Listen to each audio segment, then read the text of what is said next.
Story की शुरुआत में हमें पास्ट और फ्यूचर के कुछ विजुअल्स दिखाए जाते हैं और बैकग्राउंड में हमारा मेन कैरेक्टर कहता है कि मैंने डर और दर्द सहने के बावजूद काफी सारी फाइट की है और इसी वजह से मैं यहाँ पर फंसा रह गया, लेकिन अब मैं इन सारी चीजों का अंत करना चाहता हूँ। अगर कोई मुझसे कहे कि मैं गलत हूँ तो मैं उनसे बस यही कहूंगा कि मुझे नकार दिया गया था। यानी कि कुछ तो तगड़ा लफड़ा हुआ था इसकी लाइफ में, जिसकी वजह से ये कई सारी गैंग वॉर सरवाइव किया है और अभी कुछ चीजों को सही करने के लिए ये अपनी गैंग के साथ एक स्कूल के अंदर एंट्री मार रहा है। और भाई शक्ल देखो इन सारे मुस्टंडों की, कतई गीगा चेड बन रखे हैं। लेकिन बात इस हद तक आगे कैसे बढ़ गई? आखिर ऐसा तो क्या हुआ कि हमारा एमसी ऐसा बन गया? तो यही चीज एक कहानी के तौर पर हम अभी देखने वाले हैं। स्कूल के अंदर टीचर पढ़ा रहे होते हैं, लेकिन हमारा एमसी अपनी विल लिख रहा है कि मैं मरने जा रहा हूँ तो उसके बाद फलाना ढिमकाना कर देना। एंड अगले ही सीन में हम देखते हैं कि 3 बंदे हमारे एमसी को छत पे ले जाकर उसकी कुटाई कर रहे होते हैं और उसको पीटते हुए बोलते हैं हैप्पी बर्थडे भाई। तो क्या वो लोग उसके दोस्त है? बिल्कुल भी नहीं।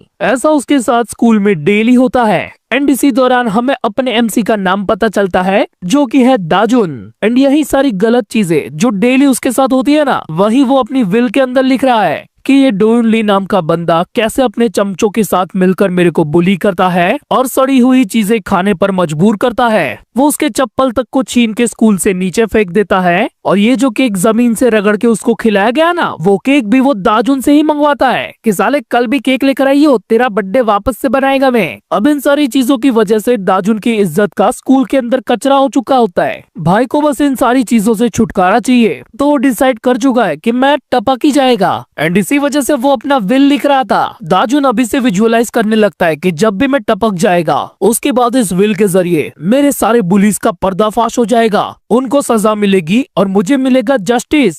पर दुनिया से लुढ़कने से पहले वो एक आखिरी बार अपनी फैमिली को गुड बाय करना चाहता है। अगले सीन में हम देखते हैं उसकी फैमिली को। दाजुन का बड़ा भाई निहायत ही चिरांड लौंडा है और उसकी छोटी बहन मोबाइल में ही घुसी रहती है और बाप को तो परवाह ही नहीं होती दाजुन के बारे में। तभी टीवी पे न्यूज आती है कि एक लोकल स्कूल के अंदर सेकंड ईयर के एक बंदे ने क्लास के अंदर 7 बंदों को ब्रूटली खत्म कर दिया। ये कारनामा करने वाले महापुरुष का नाम होता है ग्योंगमा।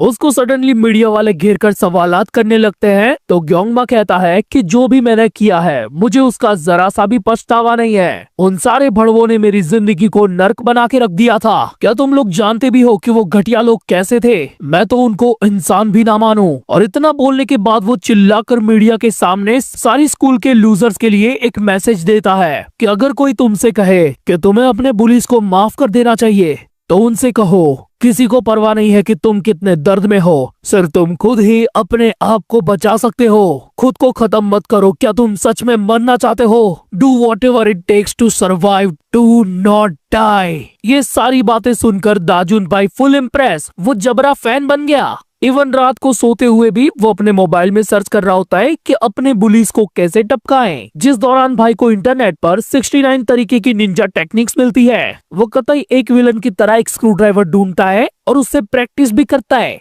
फिर अगले दिन दाजुन स्कूल के अंदर उसी स्क्रू ड्राइवर को लेकर गया होता है, पर वो श्योर नहीं होता कि वो ये कारनामा कर भी पाएगा कि नहीं। तभी उसकी गुद्दी पर टपली दाव शुरू हो जाता है। डोयुन ली उसे कहता है कि मैंने तेरे को बोला था केक लेकर आइयो, तो तू लाया है कि नहीं? दाजुन अपना स्क्रू ड्राइवर निकाल कर कुछ करने जाता ही है, लेकिन डोयुन की शक्ल देखकर उसकी वहीं पे फट जाती है। फिर डोयुन उसकी पिटाई करता है एंड उससे बताता है कि कोई बात नहीं, क्योंकि आज तेरे लिए पार्टी तेरा भाई देगा।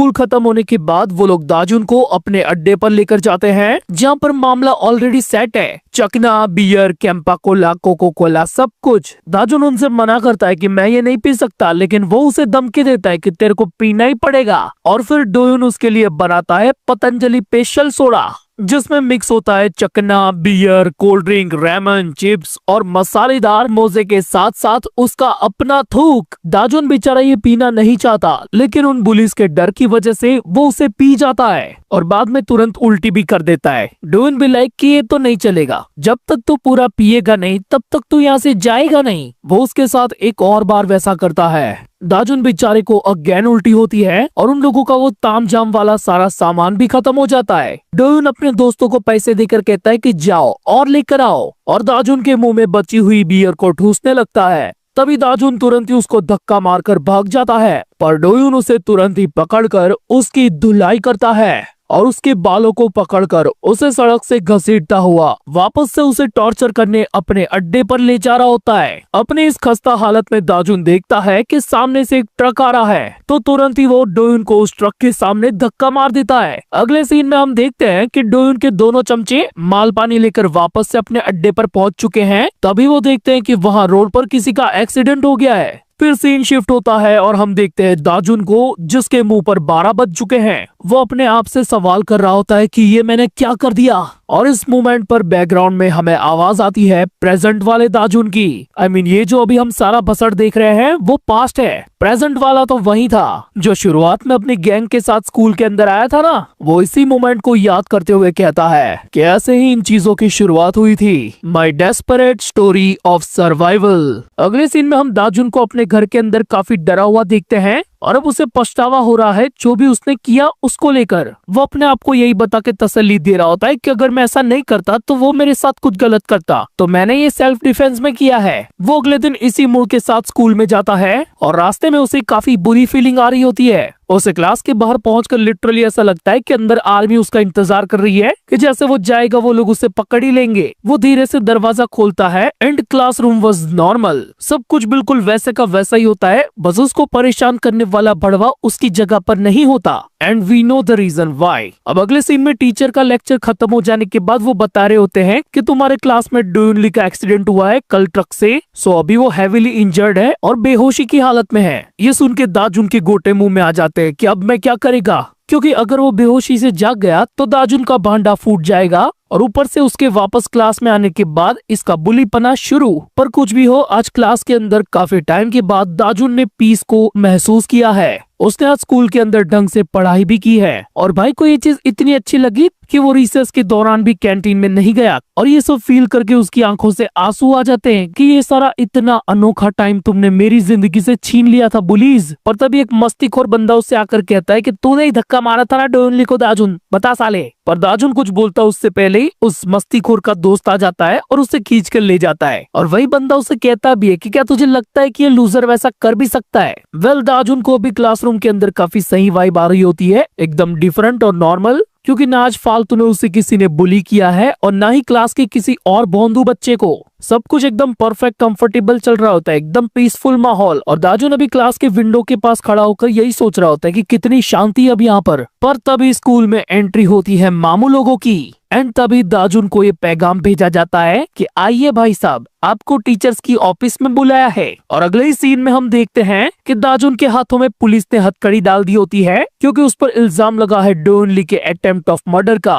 उधर उसके सर को भी भरोसा नहीं हो रहा था, वो भी कह रहे होते कि दाजुन ऐसा कर ही नहीं सकता। पर तभी वो पुलिस वाला उसे एक फुटेज दिखाते हुए कहता है कि ये देखो, ट्रक के ब्लैक बॉक्स में कुछ भी कैचअप नहीं हुआ, लेकिन वहीं पास की बिल्डिंग के सिक्योरिटी कैमरा में ये पूरा वाकया सही से रिकॉर्ड हो चुका है सर जी। उसके सर को अभी भी इस चीज पर भरोसा नहीं हो रहा होता, पर दाजुन के मन में यही ख्याल चल रहे होते हैं कि मेरी लाइफ का एक थोड़ा सा अच्छा टाइम बस एक सपने की तरह था। I guess God does exist, भगवान सचमुच में है, लेकिन वो मुझ जैसे बंदे को कभी भी खुश देखना नहीं चाहते हैं। अगले सीन में हम देखते हैं दाजुन के पेरेंट्स को, जो ऑब्वियसली इसी केस के सिलसिले में आए हैं, और दाजुन को ये सब बहुत बुरा लग रहा होता है। इवन हॉस्पिटल के अंदर डोयुन की माँ दाजुन को पकड़ के चिल्ला रही होती है कि मेरा बच्चा वापस कर। फिर कोर्ट का जज दाजुन को कहता है कि तुमने अटेम्प्ट ऑफ मर्डर तो किया है, लेकिन तुम डोयुन के बुलीनेस के विक्टिम भी हो। और इतना कहकर उसे छोड़ दिया जाता है, क्योंकि उसने जो स्टार्टिंग में वो विल लिखा था ना, वो और उसे जबरदस्ती वो अल्कोहल पिलाया गया था, वो सारी बातें दाजुन के फेवर में आई थी। और इसी वजह से दाजुन अभी जुवेनाइल प्रिजन में नहीं जाएगा। पर कोर्ट से बाहर निकलने के बाद दाजुन को अपने पेरेंट्स के साथ जाना होता है स्कूल की वायलेंस कमेटी में, पर उसका बाप उसे कह देता है कि साले तू अकेला जा। अगले सीन में हम देखते हैं दाजुन को उसी कमेटी के साथ, और वो लोग दाजुन को बस एक झटके में स्कूल से निकाल ही देते हैं कि निकल। फिर दाजुन वहां से निकल के जा ही रहा होता है, तब स्कूल के काफी सारे स्टूडेंट उसे देखकर यही बातें कर रहे होते हैं कि ये तो साला मर्डरर है, ये जेल में क्यों नहीं गया, ये स्कूल में कैसे आ गया। उसको सब सुनाई दे रहा होता है। दाजुन भी लाइक कि तुम लोग ऐसे बोल भी कैसे सकते हो, जब मैं बुली हो रहा था तब तुम लोग हंस रहे थे साले, पर अब आगे से मुझे तुम लोगों की शक्ल देखनी भी नहीं पड़ेगी। अब मेरे पास एक ही जगह है जहाँ पर मैं जा सकता हूँ, और वो है मेरा घर। पर घर पर जाते ही दाजुन का बाप उसे घर से ही निकाल देता है। निकल कि तू अब नहीं रह सकता यहाँ पर। अगले सीन में दाजुन बारिश में भीगता हुआ बस चलता जा रहा है क्योंकि अब उसके पास कोई ठिकाना बचा ही नहीं है। पर तभी उसे रास्ते में मिल जाते हैं स्कूल के बाकी के बुलीज एंड ये दो बंदे वही डोनली के चमचे हैं जो अभी अपने चमचों को लेकर आए हैं। एंड अगेन वो लोग एक खाली बिल्डिंग में दाजुन को ले जाकर उसकी पिटाई शुरू कर देते हैं। लाते घूसे छाते सब कुछ बताते हैं। दाजुन अपने मन में यही बोल रहा होता है कि आज मैं तबीयत से टूटने वाला हूँ क्योंकि 6 लोग एक साथ मिलकर उसे मार रहे होते हैं। फिर ये प्रोग्राम की समाप्ति के बाद वही चमचा दाजुन के सर पे पैर रख के कहता है कि हम तेरी माफी को एक्सेप्ट कर लेंगे, बस कुत्ते की तरह मेरे सामने भीख मांग और अगर तूने गलती की तो हम तुझे वापस से पीटेंगे। दाजुन अपने मन में कहता है कि मैं बुरा इसीलिए हूँ क्योंकि मैंने खुद को बचाने के लिए किसी और को धक्का मार दिया, लेकिन वो बंदा उसने तो मेरे साथ ये घिनौना सुलूक कई बार किया है। और ये सारी बातें याद करके दाजुन चिल्ला के कहता है कि मैं माफी नहीं मांगूंगा, मैंने कुछ भी गलत नहीं किया, वो तुम लोग हो जिन्होंने शुरुआत की थी मुझे परेशान करने की। पर तभी वो चमचा वापस से उसके मुंह पर घूंसे बचा देता है। पर दाजुन अपनी इस हालत में भी वही बोलता रहता है कि मैंने कुछ भी गलत नहीं किया, I was just fighting for my life. And तभी हम देखते हैं कि दाजुन के हाथ में एक ईंट लग जाती है और अगले ही पल वो उस चमचे के सर पे ईंट से ईंट बजा देता है और सच में फोड़ देता है दाजुन, इसको देखो जरा। और अभी वो तैयार होता है कि अभी इसी ईंट से तुम सबको मैं पेल दूंगा। To not die I have to kill. लेकिन यहाँ पर भाई का एड्रेनालिन कुछ ज्यादा ही हो गया। वो फॉर्म में ये भूल गया कि उसके सामने अभी भी 5 हथियारबंद लोग खड़े हैं। अगर एक आध बंदे को वो ईंट मार भी दे तब भी बाकी के उसकी कुटाई करने के लिए खड़े हैं। एंड होता भी बिल्कुल वही है। वो एक बंदे को ईंट से इंजर्ड तो कर देता है लेकिन बाकी के मुश्तंडे उस पर टूट पड़ते हैं। अब इस बार भले ही दाजुन लाचार होता है लेकिन डरा हुआ नहीं होता। उसकी आंखों में हम गुस्सा देख सकते हैं। एंड अभी उसकी आंख के अंदर एक बंदा स्टिक घुसा के मारने ही वाला होता है। बट एग्जैक्ट उसी मोमेंट पर वहाँ किसी की एंट्री होती है और वो आते ही कहता है, अबे सालो मेरे घर में क्या कर रहे हो तुम लोग। भाई ये बंदा इस मानवा का जेम है और इसके हाथों में देखो ये जैग्योन्ना वाला नूडल नहीं लग रहा। वेल दाजुन के पुलिस इस बंदे को कहते हैं, अबे साले भिखारी तू इधर रहता है। वो बंदा कहता है कि भाई सच में यार मैं यहीं पे रहता हूँ और वो जो खून वाली ईंट करके तुमने खराब कर दी है ना वो मेरा पिलो है, मैं उसको तकिया बना के सोता है। लेकिन उन पुलिस में से एक बंदा गुस्से में उसको धमकी देते हुए कहता है कि चला जा साले वरना तू भी यहीं पेला जाएगा। और वो ये बोलता हुआ जाने भी लगता है कि ठीक है मैं दूसरा घर ढूंढ लेगा आज। ये देख के वो पुलिस पलट के थोड़ा सा ऑरा फार्मिंग करने ही वाला होता है। पर तभी हम देखते हैं कि उसके मुंह पे उस बंदे ने अपनी रामेन फेंक के मारी है और उछलता हुआ आके वो सीधा उसके मुंह पर एक फ्लाइंग किक दे मारता है। बस एक ही किक में उस बंदे का काम 25। इधर दाजुन को अभी भी 2 बंदों ने पकड़ के रखा होता है और बाकी तो पुलिस टूट पड़ते हैं उस बंदे के ऊपर। पर वो आवारा बंदा अपनी स्ट्रीट फाइटिंग वाली टेक्निक से दोनों को कूट देता है। एंड दाजुन इन सारी चीजों को होते हुए देख रहा होता है क्योंकि अब उसे मारने वाला और पकड़ने वाला कोई नहीं होता। अब बस एक ही बंदा बचा होता है जो अपनी स्टिक के साथ उस आवारा लड़के पर अटैक करता है।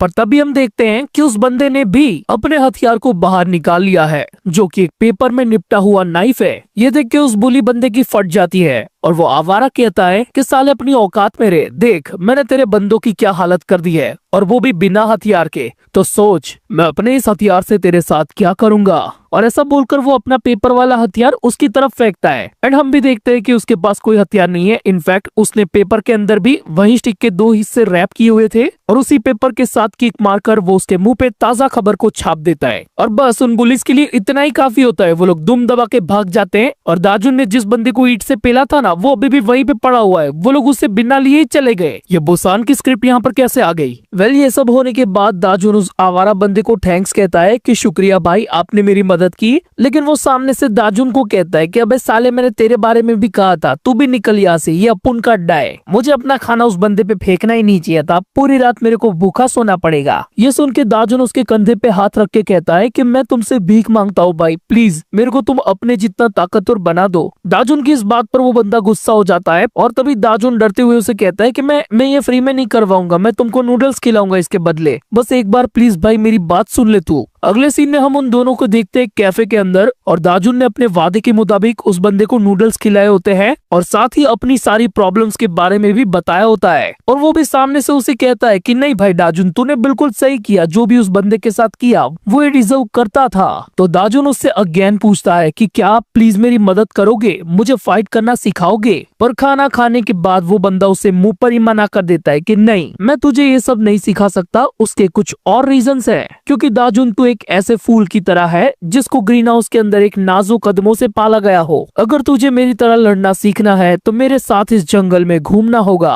लेकिन तू उस टाइप का नहीं है, तू इन सड़कों के जंगल पे पहले ही टपका जाएगा। तो सीधी बात, नो बकवास, तो अपनी ये जिद छोड़ दे। और इससे भी ऊपर वो बंदा वहाँ से जाते हुए दाजुन को कहता है कि घर चला जा बच्चे, तेरे से नहीं होने वाला ये, और हाँ मेरा पीछा भी मत करना। दाजुन अगेन रोते हुए अपने आप से ही सवाल करने लगता है कि क्या मैं अपनी पूरी जिंदगी ऐसा ही रहूंगा? Obviously not. और अगले ही दिन से वो उस आवारा बंदे का पीछा करना शुरू कर देता है। दाजुन देखता है कि उस बंदे ने डंप क्लोथ्स के बॉक्स में से एक कपड़ा उठाया और पहन के चलता बना, तो वो भी बिल्कुल वैसा ही करता है। और कपड़े देखो इसके कितने बड़े हैं। फिर दाजुन आगे उसका पीछा करते हुए देखता है कि उस बंदे ने राइस का पैकेट उठाया और फिर पार्क में आ गया और साला उन राइस को बिल्ली के खाने वाली फिश में डालकर उसे खा गया। दाजुन भी लाइक ये है बात, अब मेरे को भी ऐसा ही करना पड़ेगा अगर मुझे सरवाइव करना है तो। लेकिन जब वो ऐसा करने जाता है तो खुद ही पकड़ा जाता है। फिर अगले सीन में हम देखते हैं छोटे बच्चों के पार्क का सीन, जिनकी लसर पट्टी पर ये पट्टा सोया हुआ होता है। बच्चे बेचारे डर के भाग जाते हैं,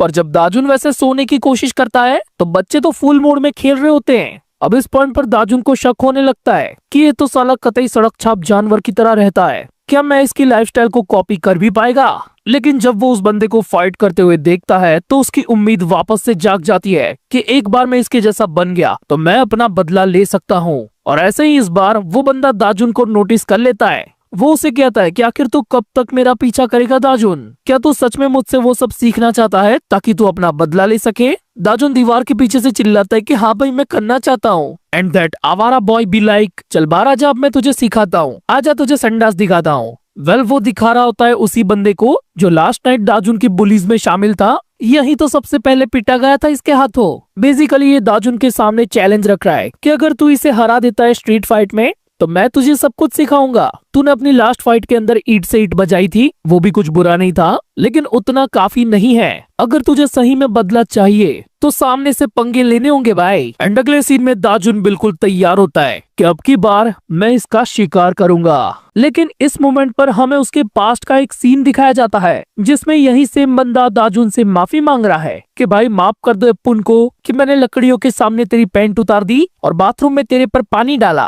और ऐसा बोलते हुए वो दाजुन की तरफ अपना हाथ आगे बढ़ाता है कि भाई मेरी अपोलॉजी को एक्सेप्ट कर ले। एंड यहाँ दाजुन के पीछे हम वापस से डोयनली को भी देख सकते हैं। दाजुन बेचारा अपना भोला लड़का उससे हाथ मिलाता है और ये बड़वा उसके हाथ को दबा के स्क्वीज कर देता है। मतलब ये हृदय परिवर्तन वाली चिकनी चुपनी बातों वाला सारा नाटक था। वो लोग दाजुन को ऐसे बुली करके उसकी वीडियोस भी उतार लेते हैं और यहाँ से सीन वापस से प्रेजेंट में आता है। मतलब दाजुन अभी इन सारी चीजों को याद कर रहा था इस बंदे पर अटैक करने से पहले, और अगले ही पल वो सीधा उसके ऊपर कूद पड़ता है। भाई की लैंडिंग वाज क्वाइट इम्प्रेसिव, पर अगले ही पल उल्टा दाजुन के मुंह पर वो बंदा मुक्का मार देता है। एंड बाय द वे इस बंदे का नाम है जोंग्योन पार्क, पर हम इसको जांग्या भाई बुलाएंगे। और अभी जांग्या भाई धड़ाधड़ दाजुन को पेले जा रहे हैं और वो आवारा बंदा दाजुन की ये हालत देखकर थोड़ा सा निराश होता है कि फालतू में ही लड़वा दिया बेचारे को। एंड उधर जांग्या भाई दाजुन को मार मार के कचरे में फेंक देते हैं कि साले एक तो मेरा दिमाग ऊपर से खराब है और ऊपर से तू मुझे हल्के में ले रहा था। मैं वैसे तो तुझ जैसे खिलौनों पर ध्यान भी नहीं देता था, लेकिन आज तुझे तोड़ कर रहूंगा। और वो दाजुन को तोड़ने जा ही रहा होता है, पर तभी उसके थोबड़े पर आकर लगती है ताजा ताजा कचरे की थैली जो दाजुन ने ही फेंक के मारी है। और इसी के साथ दाजुन उसे ग्रैब कर लेता है, पर ऑब्वियसली उन दोनों के बीच में वेट का डिफरेंस काफी ज्यादा है तो वो कुछ ज्यादा कर नहीं पाता। उल्टा जांग्या भाई मार मार के दाजुन को दीवार में चिपका देते हैं। लेकिन दाजुन यहाँ पर भी उसकी आंखों में अपनी उंगली डालने की कोशिश करता है और ये देखकर वो आवारा बंदा समझ जाता है कि दाजुन उसकी पिछली रात वाली फाइटिंग स्टाइल को कुछ मायनों में मिमिक कर रहा है। पर शुरुआत के टाइम में ये सस्ती कॉबी स्किल आखिर कहाँ काम आने वाली थी। जांग्या भाई ने दाजुन की उंगलियों को मरोड़ के रख दिया होता है, पर तब भी दाजुन की आंखों में गुस्सा देखो। जांग्या दाजुन के मुंह पे थप्पड़ बजा देता है कि साले ऐसे घूर के मत देख मेरे को। पर अगेन यहाँ पर हमें वापस से कुछ देर पहले का सीन दिखाया जाता है जब दाजुन इस आवारा बंदे से पूछ रहा होता है कि आखिर बिना सीखे मैं उससे फाइट कैसे करेगा। वेल उस बंदे ने दाजुन को कोई ऐसी निंजा टेक्निक नहीं बताई होती, उसने बस कहा होता है it doesn't matter what you do in street fight. उन लोगों ने ही तेरी जिंदगी खराब करी है तो उसमें इतना सोचना क्या, बदला लेने का है तो लेने का।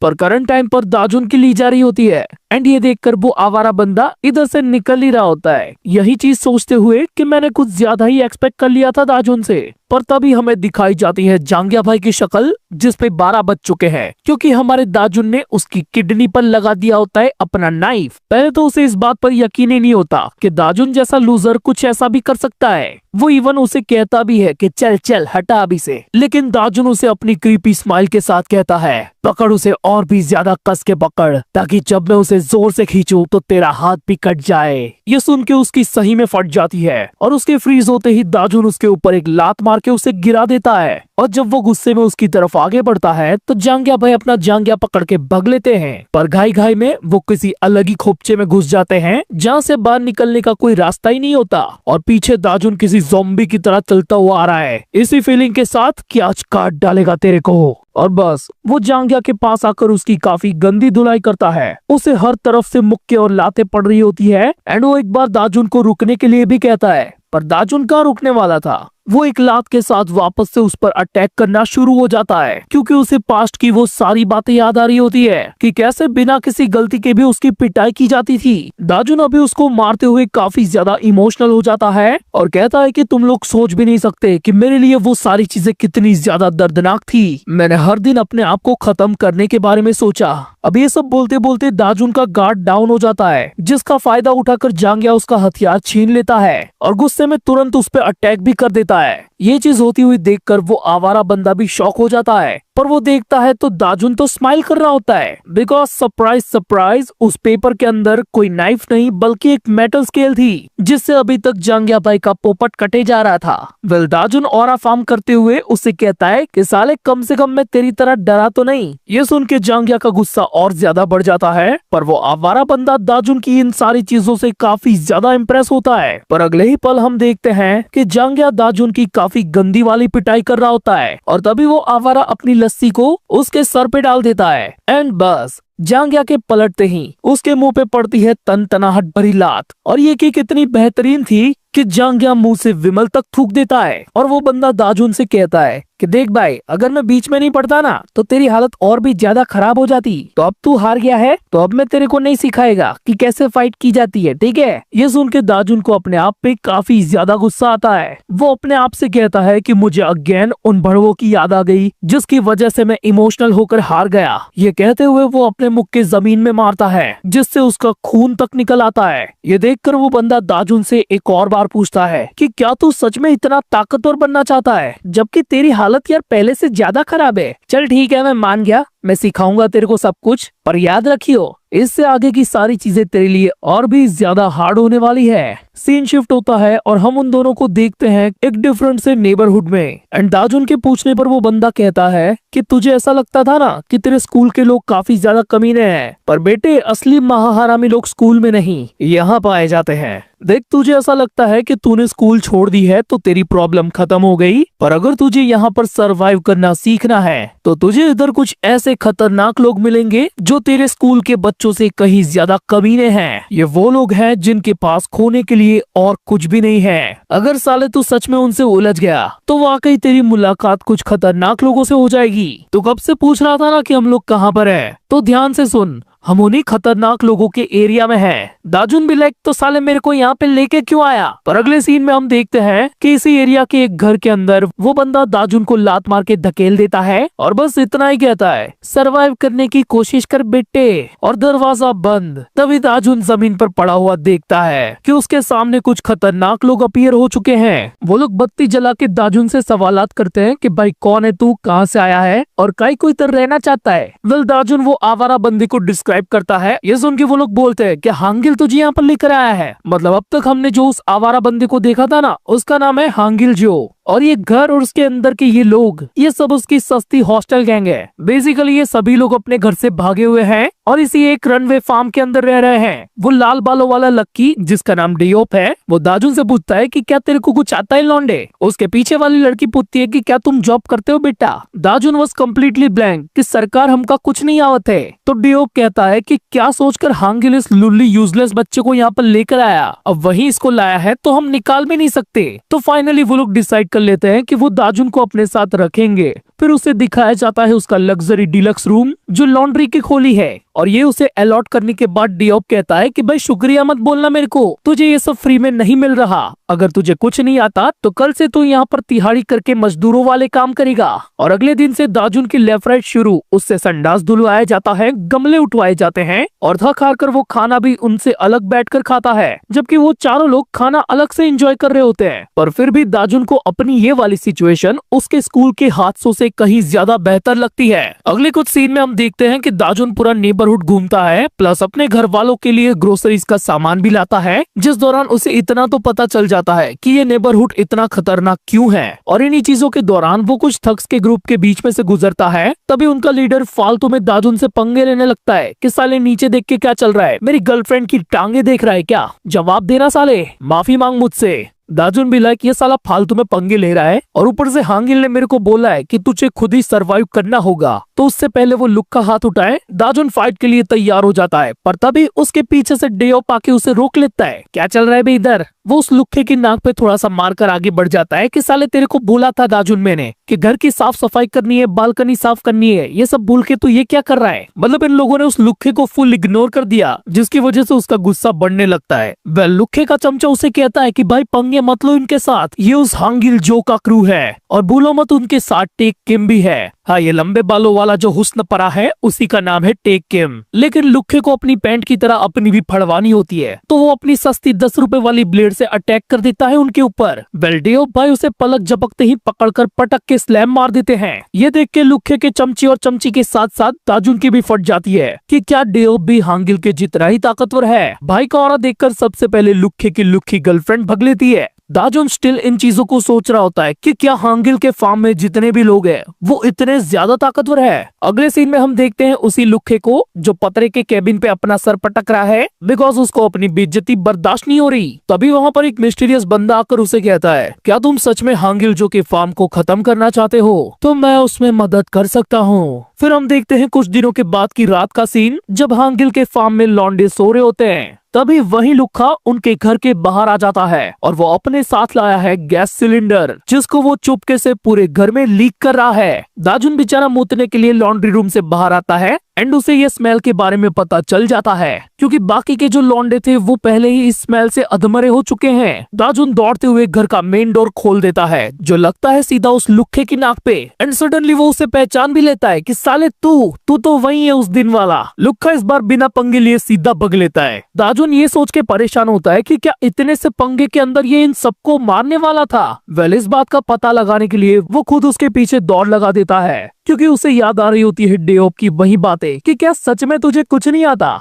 इधर हांगिल के फार्म पे डेओप के साथ बाकी सब लोग भी घर के पिछले दरवाजे से बाहर होते हैं। उनको लिटरली ये पता ही नहीं होता कि आखिर उनके साथ क्या हुआ था। फिर हम अगेन देखते हैं लुक्के को जो भागते हुए थक गया है और बोल रहा होता है कि मैंने तो इतनी गैस खाली कर दी, तो वो साला कैसे बच गया। दाजुन full fast and furious entry मार के कहता है, मैं बच गया क्योंकि मैं अलग रूम में रहता है। और चमक देखो लौंडे के मुंह पर, वो सच में आज भिड़ना चाहता है। और इसके तुरंत बाद हमें इस गैस इंसिडेंट के कुछ दिन पहले का सीन दिखाया जाता है, जब दाजुन डेओप के पीछे पड़ा होता है कि भाई मेरे को अपना फाइटिंग का तरीका सिखा। और तब डेओप दाजुन पर कुछ खास ज्यादा ध्यान नहीं देता, वो बस उससे पीछा छुड़ाने के लिए उसे स्किपिंग रोप दे देता है और उसे जंप करके प्रैक्टिस करने को कहता है कि देख भाई, अगर मैं एक बार शुरू करता हूँ तो मैं 100,000 करके ही मानता हूँ। फिर सीन शिफ्ट होता है सुबह पर, जब डेओप उबासी लेता हुआ वापस छत पर आता है तो देखता है कि दाजुन साला अभी तक रस्सी कूद रहा है। इस साले ने मजाक में ही 100,000 बोल दिया था, लेकिन ये पागल हो चुका है। ऊपर से डेओप को बोलता भी है, भाई अब बस 47,000 ही बच्चे हैं, यानी कि 100,000 में से आधे से ज्यादा कर चुका है ये। डेओप उसे कहता भी है कि क्या तुझे सच में ऐसा लगता है कि ये करने से तू ताकतवर हो जाएगा दाजुन? चल अब इसे छोड़ और नीचे जाके बर्तन धो। यहाँ से सीन शिफ्ट होता है प्रेजेंट में और दाजुन अपने अटैक्स उस लुक्के पर करना शुरू कर देता है। उसके मन में अभी भी यही है कि उसने सारी प्रैक्टिस की थी तो वो ताकतवर बन चुका है, बट इन रियलिटी वो अभी उतना ताकतवर नहीं है। लुक्का उसे पंच मारकर वापस से भागने लगता है, पर दाजुन उसे सीढ़ियों पर भी चेस करता है। वो पलट के दाजुन को एक अटैक करके गिरा देता है। लुखे के दिमाग में दाजुन से ज्यादा उस बंदे का डर होता है जिसने उसे ये काम सौंपा था,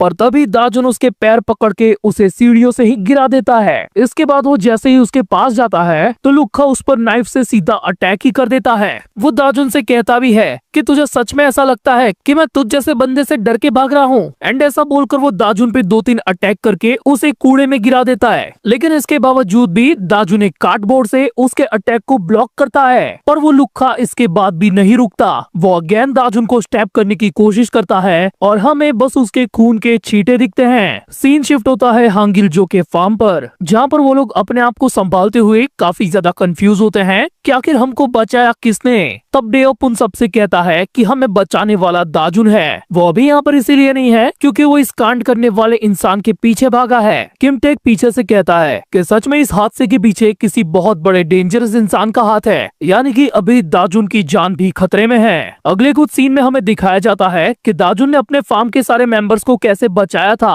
ये सारी चीजें अभी डेओप को धीरे धीरे याद आ रही होती है और सीन शिफ्ट होने के साथ हम देखते हैं कि दाजुन को उस लुखे का नाइफ लग चुका है, पर उसकी बॉडी में नहीं, उल्टा उसने उस नाइफ को ही पकड़ लिया था, यानी कि खून उसके हाथ से निकल रहा है। एंड दाजुन हंसते हुए लुखे को कहता है कि क्या तुझ में इतनी ही ताकत थी, तो अब मेरी बारी। इतना बोलकर वो अपनी जगह पे खड़ा भी हो जाता है और लुखे को धक्का मार के रेलिंग पे चिपका भी देता है। वो पूरी कोशिश करता है कि लुखे के ऊपर वही सेम अटैक कर पाए जो डेओप ने पिछली बार किया था, पर लुखा उसे चिढ़ाते हुए कहता है कि ये सब तेरे से ना हो पाएगा। पर दाजुन भाई उसे गुस्से में कहता है कि मैं तो वो करना ही नहीं चाहता, मैं तो बस तुझे यहाँ से गिराना चाहता हूँ। एंड इतना बोलकर भाई उसके साथ खुद भी गिर जाता है। व्हाट द फक, ये बंदे के पास उतनी ताकत भी नहीं है, तब भी ये इतना क्रेजी है। सोच अगर इसको पावर मिल गई तो ये क्या करेगा। वेल हम लोग देखते हैं कि वो लोग एक ढलान के जरिए गिर रहे हैं जो काफी ज्यादा ऊंचाई पे है, जिस दौरान लुखे के हाथ से चाकू भी गिर जाता है और वो लुढ़कता हुआ नीचे गिरता है और उसके साथ दाजुन भी अपनी पीठ के बल गिरता है। पर जैसे तैसे वो खड़ा होता है और पत्थर लेकर वापस से अटैक करने जाता है उसी लुखे पर, बट फिर वो देखता है कि लुखा तो ऑलरेडी पास आउट हो चुका है क्योंकि उसका सर पार्किंग पोल में टकराया था। तो बेसिकली दाजुन आज पहली बार अपने दम पर एक फाइट जीत गया, जिसका वो सेलिब्रेशन भी करने लगता है। But then my bro realise कि उसको लुखे वाला चाकू किडनी टचिंग हो गया है और ब्लड लॉस के चलते वो खुद भी बेहोश हो जाता है। उसकी आंखें सीधा खुलती है हॉस्पिटल में, जहाँ पर उसकी रनवे फैमिली के सारे बंदे मौजूद हैं। डेओप उसको शाबाशी देते हुए कहता है कि लौंडे तूने कमाल कर दिखता और तू काफी अच्छी कंडीशन में है। डॉक्टर ने बताया कि तू ऊपर से गिरा था, उसके शॉक की वजह से तू बेहोश हुआ था। जब वो लोग दाजुन के पास पहुंचे थे तब वहाँ पर और कोई भी नहीं था, यानी कि लुखा पहले ही भाग चुका था। पर जो भी हो, अभी उसकी रनवे फैमिली के सारे मेंबर्स उससे खुश होते हैं। इनफैक्ट वहाँ पर हांगिल भी मौजूद होता है और वो दाजुन से फाइनली कहता है कि तू सरवाइव करना सीख गया है। तो अब से शुरुआत होती है तेरे अगले लेसन की। एंड दाजुन इसके लिए भी तैयार होता है। अगले कुछ सीन के दौरान दाजुन हमें बैकग्राउंड में बताता है कि मेरे हॉस्पिटल से डिस्चार्ज होने के बाद सबने मिलकर घर में बारबेक्यू पार्टी रखी थी और मुझे दबा के अच्छा खाना खिलाया गया। फिर सबने साथ में बैठ के अपने सुख दुख को भी बांटा और दाजुन को ये भी बताया कि वो लोग उससे कुछ ज्यादा अलग नहीं है, वो भी अपने घर से भागे हुए हैं। इनफैक्ट कुछ के पास तो खुद की फैमिली भी नहीं थी जो उनको घर से लात मार कर निकाले। एंड ऐसे ही मजे करते हुए उनकी वो शाम बीतती है। अगले दिन सुबह को दाजुन बताता है कि उस गैस वाले इंसिडेंट के बाद सब कुछ बदल गया। मुझे उस छोटे से लॉन्ड्री के कमरे से निकलकर बाहर सोने की परमिशन मिल गई और उसका फायदा तुम लोग देख ही रहे हो। वो बेचारा पूरी रात सो ही नहीं पाया। फिर धीरे धीरे दाजुन की उन बाकी सबसे भी बनने लगी और उसे पता चला कि उसकी और उनकी एज में कुछ ज्यादा डिफरेंस नहीं है। तब भी सबने मिलके घर के पूरे कामों को बराबर हिस्सों में बांट लिया था और इससे भी ऊपर वो लोग अपना अपना पार्ट टाइम जॉब करके पैसे भी कमाते थे, बस एक बंदे को छोड़कर। और वो कौन है? हांगिल भाई। वो जस्ट अभी नींद से जागा है। दाजुन उससे पूछता है कि भाई अगर हम लोग ऐसे ही पड़े रहे घर पे तो यहाँ के खर्चे का क्या होगा? हांगिल भी लाइक अरे भाई टेंशन मत ले, अपन लीडर है यहाँ का, हमें कोई काम करने की जरूरत ही नहीं है। पर अगले सीन में हम देखते हैं कि डेओप दाजुन के पिछवाड़े पे लात मार के उसे बाहर निकाल देता है और साथ ही उसे कहता है कि अगर तुझे खानी है नन्ही बोटी तो कमानी पड़ेगी रोजी रोटी। अगर तू घर के खर्चे में हाथ बटाना चाहता है तो साले जॉब ढूंढ ले। वेल इसी नेबरहुड के एक पिछड़े हिस्से में दाजुन एक पिज्जा शॉप के अंदर काम ढूंढ लेता है, जहाँ पर कस्टमर और बॉस मिलके उसकी काफी गंदी लेते हैं और वो वहाँ से भी निकलने का डिसीजन बना चुका होता है। पर तभी उसके सामने एंट्री होती है उसकी हुस्न परी की, जो दाजुन के सेठ जी की बेटी है। इस बंदी का नाम होता है नायुन। वो दाजुन की शक्ल देखकर उसे क्यूट कहती है और बस हो गया, अब ये लौंडा यहाँ से नहीं जाएगा। इवन वो बैकग्राउंड में भी कहता है I didn't know it then how meeting this girl would change my life. अगले सीन में हम देखते हैं कि हांगिल ने खोपचे के अंदर काफी सारे बंदों को कूट रखा है, क्योंकि वो उनसे खबर निकलवा रहा है कि आखिर वो कौन था जिसने उसके फार्म पर गैस लीक करवाई थी। पर उन बंदों की पिटाई करने के बावजूद भी हांगिल को कुछ पता नहीं चलता और वो कहता है कोई बात नहीं, मैं अपने आप ही उसे ढूंढ लूंगा और मौत के घाट उतार दूंगा। वेल हम वापस से आते हैं दाजुन की जॉब पिज्जा पापा पे, जहां नायुन उसको काफी अच्छे से सारा काम सिखाती है। इवन दाजुन की किसी चीज में गलती होने पर भी वो उस पर गुस्सा नहीं करती। वो अपने मन में टेक किम को थैंक्स कहने लगता है कि भाई शुक्रिया तूने मेरे को ये काम दिलाया। कुछ देर बाद कैफे में कस्टमर के सिगरेट फूकने पर नायुन उसे मना करती है कि सर आप ऐसा नहीं कर सकते, तो वो उस पे गुस्सा होकर स्मूदी का गिलास फेंक के मारता है। दाजुन की वहीं पर सटक जाती है, वो सीधा पंगा लेने जाता है, पर तभी नायुन का बाप उसे वहीं रोक लेता है और ऊपर से नायुन उस बड़वे कस्टमर से माफी भी मांगती है। वेल ये सब मामला निपटने के बाद दाजुन सेठ जी से कंप्लेन करता है कि आपने ऐसा क्यों किया, जबकि वो बंदा आपकी अपनी बेटी की ही बेइज्जती कर रहा था। सेठ जी गुस्से में दाजुन को कुछ बोल नहीं जाते हैं, पर तभी नायुन उनको रोक लेती है और साथ ही दाजुन को बताती है कि इस वाले नेबरहुड में एक डेंजरस गैंग एग्जिस्ट करता है एंड ये बता पाना काफी मुश्किल है कि यहाँ पर आने वाला कोई भी बंदा उस ग्रुप से है या नहीं। बेसिकली ये लोग फालतू में पंगे लेना नहीं चाहते, क्योंकि पास्ट में सेठ जी ने खुद ने ये देखा है कि जब किसी डाइनर या कैफे का उन गैंग्स के साथ पंगा होता है तो वो लोग उनके बिजनेस को बर्बाद कर देते हैं। यानी कि इस नेबरहुड में सरवाइव करने के लिए इन लोगों को ये सब सहना पड़ता है, क्योंकि सेठ जी की बेटी नायुन अभी स्कूल में भी जाती है और यहाँ पर काम भी करती है एंड इसीलिए इनको पैसों की भी जरूरत है। ये सब सुनकर दाजुन भी सैड हो जाता है और अपने आप को यही कहता है कि नायुन भी सेम मेरे एज की है, पर फिर भी वो मुझसे कहीं ज्यादा मैच्योर है। फिर अगले सीन में हम दाजुन को देखते हैं घर की छत पे, जहाँ हांगिल उसे उसका फर्स्ट लेसन देने वाला होता है। वो कहता है कि दाजुन तुझे सबसे पहले अपने अंदर का डर निकालना होगा, तो दाजुन उसे घूर के ऐसा दिखाता है कि मेरे को तो डर ही नहीं लगता। हांगिल उसे किताब मुंह पे मारते हुए कहता है कि भाई इतना हवा में मत उड़ कि तू बस एक फाइट जीत गया तो आगे भी तू जीतता ही रहेगा, कभी असली लफड़ा हो गया ना तेरे साथ तो तू टिक भी नहीं पाएगा। लेकिन चिंता मत कर, मैं तुझे पूरे तरीके से रीशेप करूंगा। वेल अगले कुछ दिन तक हांगिल दाजुन को थका देने वाली खतरनाक ट्रेनिंग करवाता है और साथ ही कुछ अजीब से फुटवर्क्स भी सिखाता है। दाजुन बीच बीच में उसको पूछता भी रहता कि भाई तुम मेरे को सही तो सिखा रहे हो ना, मैं इन सारी चीजों के साथ ये फुटवर्क भी कर लूंगा, लेकिन प्लीज मुझे कुछ ऐसी सरफेस लेवल की चीज सिखाओ जिससे मैं स्ट्रीट फाइट के अंदर भी टिक पाऊं। हांगिल भी लाइक वो तो भाई मैं तेरे को पहले ही दिखा चुका है, अपने आसपास की सराउंडिंग को यूज करो, उनको ब्लाइंड करो और एक यूजफुल वेपन के साथ धावा बोल दो, बस इतना ही। अब इन सब चीजों में ट्रेन होने में दाजुन तेरे को टाइम तो लगेगा, मैंने तेरे वो अटैक्स देखे थे जो तूने जांगिया भाई पे किए थे। पर दाजुन इस ट्रेनिंग से अब पक चुका है। वो हांगिल को मोबाइल के अंदर दिखाता है कि देखो मेरे को ऐसा यूएफसी जैसा सीखने का है, लेकिन हांगिल उसे कहता है कि तू बस कूल दिखना चाहता है दाजुन, है ना। ऐसा बोलकर वो अगेन दाजुन के फेस पे अपनी बुक मारता है, पर दाजुन ने उसके अटैक को अपने अजीब से फुटवर्क से डॉच कर लिया होता है। वो दोनों एक सेकंड के लिए कंफ्यूज होते हैं कि ये क्या हो गया एंड फिर हांगिल ठीक वैसे ही और 3-4 अटैक करता है दाजुन पर और दाजुन उनसे भी बच जाता है। हांगिल समझ जाता है कि दाजुन की इंस्टिंक्ट काफी अलग लेवल की है, वो चीजों को काफी जल्दी से सीखता है, जिससे इम्प्रेस होकर फाइनली हांगिल उसे कहता है कि अब मैं तुझे मुक्काबाजी सिखाएगा, बस तू देखता जा पुन का जलवा। यहाँ से हमें कुछ दिनों के बाद का एक सीन दिखाया जाता है और हम देखते हैं एक बंजर गोडाउन को, जिसके अंदर एक हट्टा कट्टा मुस्टंडा एक और बंदे पर हेलमेट पहना के उसकी बजाए जा रहा होता है और उस मुस्टंडे का नाम होता है ग्युंगचॉन। उसके क्रू के बंदे उसे बताते हैं कि लास्ट टाइम हांगिल जो ने हम पर अटैक किया था तो ये बात हमें ऊपर रिपोर्ट करनी होगी, पर वो उनको धमकाते हुए कहता है कि अगर मैंने बॉस को बता दिया तो उनको पता चल जाएगा कि उनके पीठ के पीछे मैं क्या कांड कर रहा हूँ। वो उस हेलमेट वाले बंदे को अगेन मार के कहता है कि ये सारी की सारी इस भड़वे की गलती है। और हेलमेट निकलते ही हम देखते हैं कि ये तो हमारा लुक्खा छपरी है, जिसका फेस रिवील होते ही ग्यूंग चॉन उसे और भी ज्यादा मारता है और बचे हुए 3 बंदों को अल्टीमेटम देता है कि तुम्हारे पास बस 30 मिनट है, मेरे सामने हांगिल जो का पूरा क्रू लेकर आओ। वो लोग कहते हैं बॉस इट इज इम्पॉसिबल, पर अगले ही सेकंड वो अपने साइकोपैथ वाले मोड में जाकर बताता है कि तुम लोग साले अभी यहीं पर खड़े हो, मैंने कहा ना एक बार बस 30 मिनट।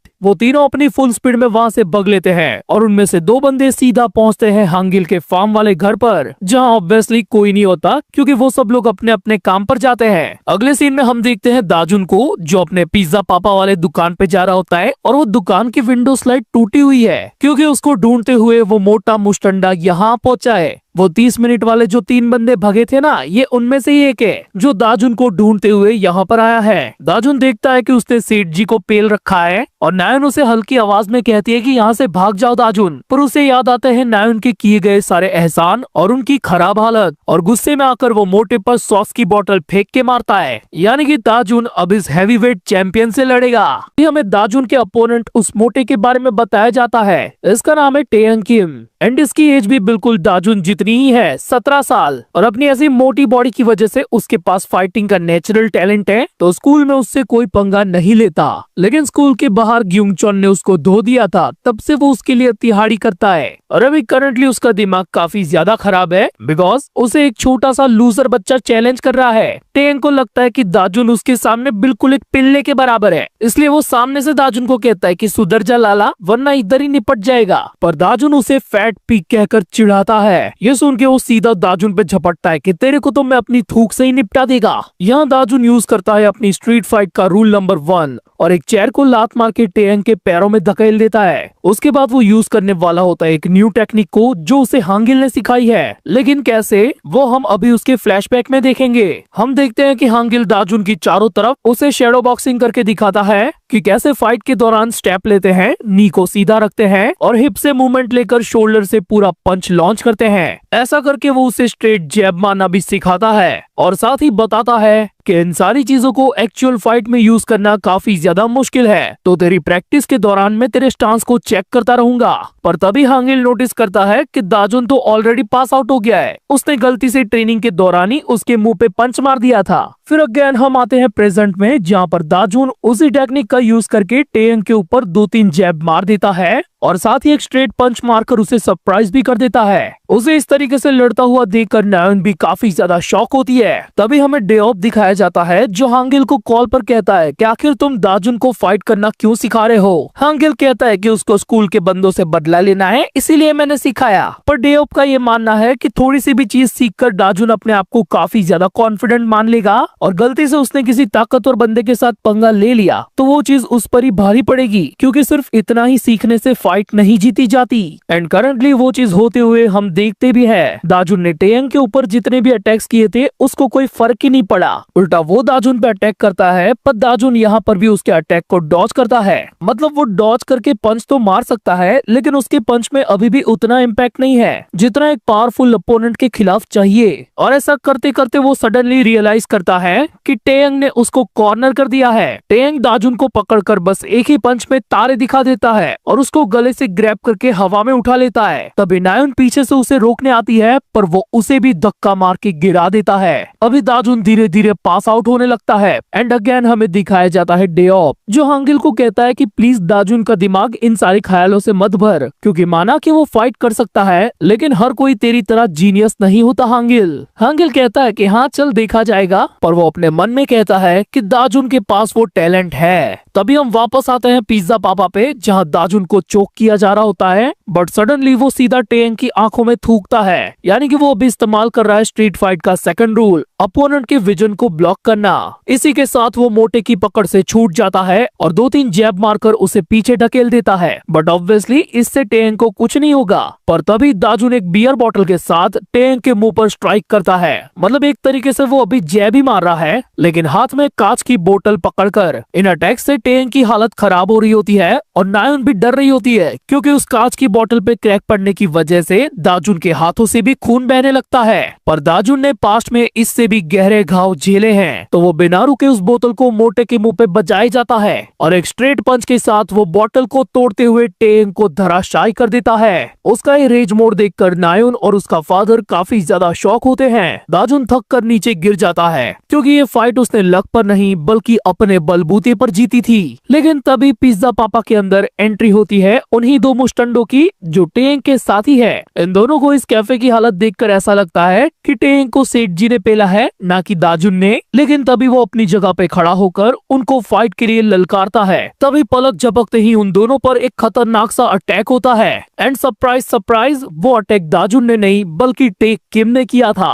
दाजुन उससे पूछता है कि भाई आपको कैसे पता चला कि यहाँ पर आना है, लेकिन वो अपने बालों को बांधते हुए सीधा उन लफंडर से कहता है, क्या ओ सालो, कौन सबसे पहले मरना चाहता है। वो लोग आते हैं, खाते हैं और पेले जाते हैं। फिर टेक किम एक बंदे को पकड़कर उससे पूछता है कि आखिर किसने भेजा है तुम्हें। वो कहता है ग्यूंग चॉन, और ये नाम सुनकर टेक के मुंह पे 12 बज जाते हैं। वो गुस्से में उसके मुंह पर और लाते बजाता है और कहता है, मुझे लगा ही था इसके पीछे हैंगवांग है। अब दाजुन को नहीं पता कि ये किस चीज के बारे में बात हो रही है, लेकिन वो फिगर आउट करता है कि जब वो उस लुखे के पीछे भाग रहा था तब वो बोला था ना कि मैं तुझसे डर के नहीं भाग रहा, कोई और है जो मेरे पीछे पड़ा है। टेक किम पिज्जा पापा के सेठ जी से कहता है कि मुझे पता है यहाँ रहना काफी ज्यादा डरावना है, लेकिन आगे ये चीज और भी ज्यादा खतरनाक होगी। इस पूरे एरिया पर पुलिस पहले ही कंट्रोल खो चुकी है, बिकॉज यहाँ का क्राइम कुछ ज्यादा ही है, और ऊपर से यहाँ पर कुछ मॉब गैंग्स इलीगल बिजनेस भी करती है। तो दाजुन को लगता है कि इन सारी चीजों में किसी गैंग का हाथ है, लेकिन टेक किम से बताता है कि नहीं, वो गैंग्स असल में एक रनवे ग्रुप के अंडर में आते हैं और उनका नाम है हैंगवांग, और उनमें से ही एक बंदा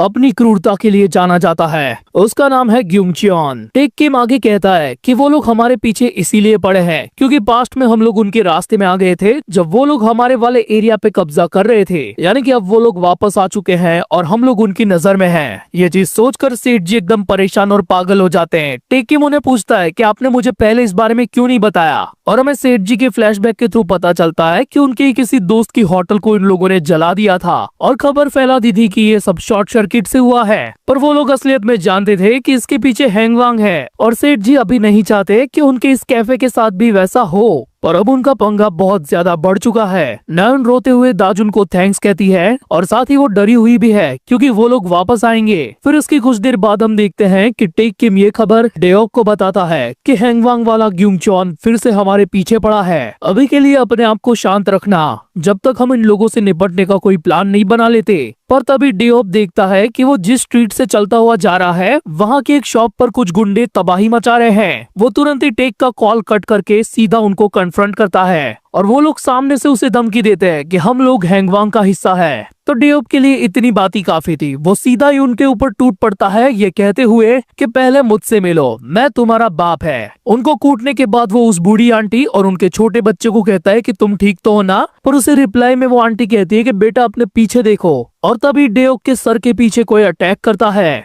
ये कोई और नहीं बल्कि ग्यूंग चॉन ही है और वो डेओक को हांगिल का नौकर बताता है। यहाँ से सीन शिफ्ट होता है हांगिल के फार्म पे, जहाँ उन लोगों के बीच में काफी सीरियस बहस छिड़ी होती है। ग्यूंग टेक किम के ऊपर गुस्सा होकर कहती है कि हम लोगों को अभी उस पिज्जा प्लेस की परवाह नहीं करनी चाहिए, हम अभी उस हालत में नहीं है कि हैंगवांग से सीधा पंगा ले। रिप्लाई में टेक कहता है लेकिन बहन उनके पिज्जा मस्त होते यार। फिर वो लोग हांगिल के बारे में बातें करने लगते हैं और दाजुन नोटिस करता है कि इतनी सीरियस डिस्कशन इन लोगों ने आज तक कभी नहीं की। तो आखिर आगे चल के हमारा ग्यूंग चॉन से सामना हुआ तो क्या होगा। पर तभी उन सबके मोबाइल पे एक मैसेज आता है जो डेओप के फोन से किया गया था। उस मैसेज में होती है डेओप की फोटो जो भेजी है ग्यूंग चॉन ने, क्योंकि वो उसे मार पीट कर किडनैप कर चुका है। साथ ही उसने एड्रेस भी भेजा होता है the abandoned factory near the forest. हाँ, ये वही जगह है जहाँ पर लुखा भाई को पहले पीटा गया था और अभी वहाँ पर ग्यूंग चॉन के साथ उसके कई सारे बंदे मौजूद है। वो डेओप को थप्पड़ मारते हुए जगाता है और कहता है कि आखिर साले तेरे लोग कहाँ पर है। मैंने उनको कहा है कि अगर वो लोग नहीं आए तो मैं तुझे यहीं टपका दूंगा। डेओप उसे फुल स्वैग में रिप्लाई देता है कि एक काम कर, तू मुझे टपका ही दे। उल्टा उन लोगों के लिए ये बात अच्छी होगी क्योंकि एक बंदे का खर्चा कम आएगा। ये सुन के ग्युंगचॉन उसे मारने ही वाला होता है, पर तभी वहाँ पर एंट्री होती है हांगिल जो के फार्म की। एंड उन लोगों को देखकर ये लोग भी काफी ज्यादा शॉक होते हैं और ग्युंगचॉन काफी ज्यादा मजे में, क्योंकि हांगिल के फार्म के लोगों में हांगिल खुद ही नहीं होता, मतलब ये 4 अकेले इन लोगों से भिड़ने आए हैं। वेल ऐसा क्यों? तो इसके लिए हमें दिखाया जाता है कुछ मोमेंट्स पहले का सीन। असलियत में हांगिल के फार्म से बस 3 ही लोग यहाँ पर आने वाले थे, पर दाजुन जिद करके उनके साथ यहाँ पर आया है। अभी ग्युंगचॉन के गैंग के बंदों ने उन लोगों को पूरे तरीके से चारों ओर से घेर लिया है। तभी उनकी नजर पड़ती है डेओप पर, जो उनसे अपनी कपकपाती आवाज में कहता है, आखिर तुम लोग यहाँ पर क्यों आए? इससे आगे वो कुछ बोलता उससे पहले ही ग्युंग उसे बैट से धो देता है और उस पर पैर रख के बैठ के कहता है, अब बताओ सालो, क्या ही उखाड़ लोगे मेरा? लगता है वो सारी जो रूमर्स मैंने सुनी थी हांगिल जो के फार्म के बारे में, वो सब बस एक बकवास था। वैसे कहने की तो जरूरत ही नहीं है, लेकिन वो कमीना तो तुम लोगों के साथ भी नहीं आया। अब भी भरोसा करोगे उस पे? तभी ग्योंग सबसे कहती है कि आखिर हम लोग इस साले की बात ही क्यों सुन रहे हैं? ओए तू दाढ़ी वाले, तेरी बातों से ज्यादा गंदी तेरी दाढ़ी है। ये सुन के ग्युंगचॉन की सुलग जाती है और वो अपने बंदों को उन पे छोड़ देता है कि मारो सालों को, एक एक को छोड़ना भी मत। इधर दाजुन के अलावा बाकी तीनों फाइट के लिए तैयार होते हैं, पर दाजुन भाई की फटी पड़ी होती है कि माना हांगिल जो के फार्म के मेंबर्स काफी ताकतवर है, पर इतने सारे लोगों के सामने कैसे टिकेंगे? पर अगले ही सेकंड उसे इसका जवाब मिल जाता है। वो देखता है कि टेक किम और शोंगबिन उनसे भिड़ चुके हैं। टेक उन बंदों पर लाते बजा रहा होता है और शोंगबिन अपनी फुल स्पीड के साथ उनके अपोनेंट के सारे अटैक से बचता है और साथ ही मल्टीपल अटैक्स करके बंदे को ढेर भी कर देता है। यानी कि अब सिर्फ ग्योंग और दाजुन बचे होते हैं और उन पर भी एक बंदा फुल स्पीड में अटैक करने आता है। ये देख के दाजुन ग्योंग को प्रोटेक्ट करने के लिए उसके आगे आ जाता है कि मैं तुझे बचाएगा, पर ग्योंग उसे एक झटके में साइड कर देती है कि निकल इधर से, मैं अपनी क्रू की आत्मनिर्भर बंदी है। वो बंदा जैसे ही ग्योंग के करीब आता है, वो पलक झपकते ही उसके पीछे चली जाती है एंड देन सुप्लेक्स सिटी बिच। हमारी तरह दाजुन भी फुल शॉक में होता है। उसे अपनी आंखों पे भरोसा ही नहीं होता कि हांगिल के फार्म का हर एक मेंबर इतना ज्यादा पावरफुल है। वो बस पिक्चर की तरह सारी चीजें होते हुए देख रहा है। लिटरली एक बंदा उड़कर सीधा दाजुन के साइड में आके गिरता है और उसके बाद और एक बंदा उस पर अटैक करने आता है, पर तभी हमें दिखाया जाता है टेक किम जो कई सारे बंदों को धो चुका है और एक बंदे पर अभी पंच मार रहा है। एंड सडनली वो नोटिस करता है कि उसके पीछे से कोई उस पर अटैक करने वाला है। वो तुरंत ही वहाँ से हटता है और हम देखते हैं कि ग्युंगचॉन उसको बस मारने ही वाला था। उन दोनों का क्रेजी आई कांटेक्ट होता है और अगले ही सेकंड वो दोनों भी आपस में भिड़ जाते हैं। इधर दाजुन पर वो बंदा उस पर अटैक करते हुए उसे पीछे ढकेल रहा था, तभी वो अपने पीछे के फायर ड्रम में से एक जलती हुई लकड़ी निकालकर उस पर अटैक करता है, पर तब भी वो उस बंदे का कुछ नहीं बिगाड़ पाता। एंड बस अगले सेकंड पूरे फैक्ट्री में उसी बंदे की आवाज गूंजती है कि रुक जाओ सालो अपनी जगह पर, वरना मैं यहीं पर इसको निपटा दूंगा। उसने दाजुन के गले पर कांच का टुकड़ा लगा दिया होता है। ये देखकर शोंगबिन, टेक किम और ग्योंग तीनों रुक जाते हैं और उनका अपोनेंट ग्युंगचॉन टेक किम का मजाक उड़ाने लगता है। अब आना साले मेरे आगे, तेरी सारी हेकड़ी निकल गई क्या? सच में मुझे हंसी आ रही है तुम पर। क्या तुम लोग सच में उस फालतू बच्चे के लिए रुक गए? ऐसे बोझ को तो तुम्हें अपने साथ लाना ही नहीं चाहिए था। अब भी तेरे पास मौका है टेक किम, मुझसे हाथ मिला ले, मेरी बात मान ले, फायदे में रहेगा। टेक किम खतरनाक डायलॉग मारते हुए उसे कहता है कि भाई कितने भीख मांगेगा मुझसे? तो उस बंदे को अंडर एस्टिमेट कर रहा है और सच में दाजुन कुछ ऐसी चीज करता है जिसे देखकर ग्युंगचॉन शॉक हो जाता है। इसी बात का फायदा उठाकर टेक किम उसके मुंह पर मारता है तन तनाता हुआ मुक्का। वेल इस मोमेंट पर हमें कुछ देर पहले का सीन दिखाया जाता है जब टेक किम दाजुन को अपने साथ आने पर मना कर रहा था, पर उल्टा दाजुन सामने से उसे कहता है कि अगर कुछ गलत होता भी है तब भी मुझे अपने हाल पर छोड़ देना, और टेक किम ने अभी बिल्कुल वही किया होता है। हम देखते हैं कि दाजुन उस बंदे के कांच को हाथों से पकड़कर हटा रहा होता है एंड साथ ही उसे कहता है तूने हॉस्टेज बनाने के लिए गलत बंदा चुना है, मैं तो पहले से ही मरने के लिए तैयार था। तभी टेक किम ग्युंगचॉन को और भी ज्यादा पीटते हुए कहता है शायद हम सब में से सबसे ज्यादा वाइल्डेस्ट बंदा वही है दाजुन, और अगले ही पल दाजुन भाई उस बंदे के मुंह पर मारते हैं अपना रिवर्स हेडबट। इसी के साथ वो बंदा नीचे गिर जाता है और दाजुन उसकी पकड़ से छूट जाता है। दूसरी तरफ टेक किम ने ग्युंगचॉन को मार मार के घुटनों पे ला दिया होता है,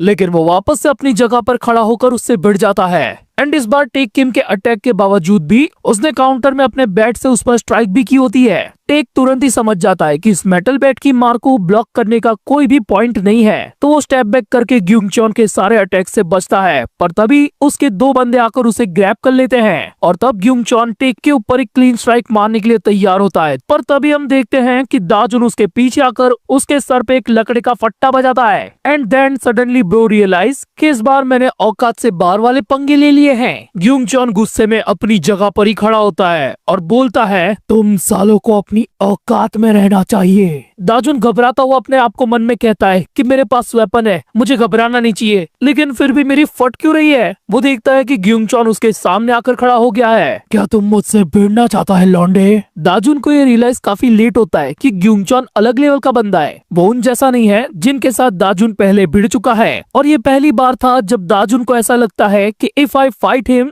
आई विल डाई। उसकी इतनी फटी होती है कि वो अपनी जगह से हिल भी नहीं पाता, और अगले ही पल ग्यूंगचॉन अपने बैट से दाजुन के पेट पर होम रन मारता है। ये फटका खाने के बाद दाजुन की आंखें सफेद हो जाती है। ग्यूंगचॉन उससे कहता है, तेरी दादागिरी इसीलिए चल रही थी ना क्योंकि तेरे दोस्त तेरे साथ है। बहुत जल्द उनको निपटाने के बाद मैं तुझे भी खत्म कर दूंगा लौंडे, बस वहीं पे पड़ा रहे। पर तभी ग्यूंगचॉन को भी पता चलता है कि हांगिल के फार्म के बाकी 3 लोगों ने उसके सारे बंदों को निपटा दिया, और पलक झपकते ही उनके बीच शुरू हो जाता है 1 वर्सेस 3। शोंगबिन काफी तेजी से जिगजैग होता हुआ उसकी तरफ बढ़ता है और ग्यूंगचॉन की स्ट्राइक से बचते हुए उसकी रिब्स पर एक पंच मारता है, लेकिन इससे भी उस साले पर कोई फर्क नहीं पड़ता।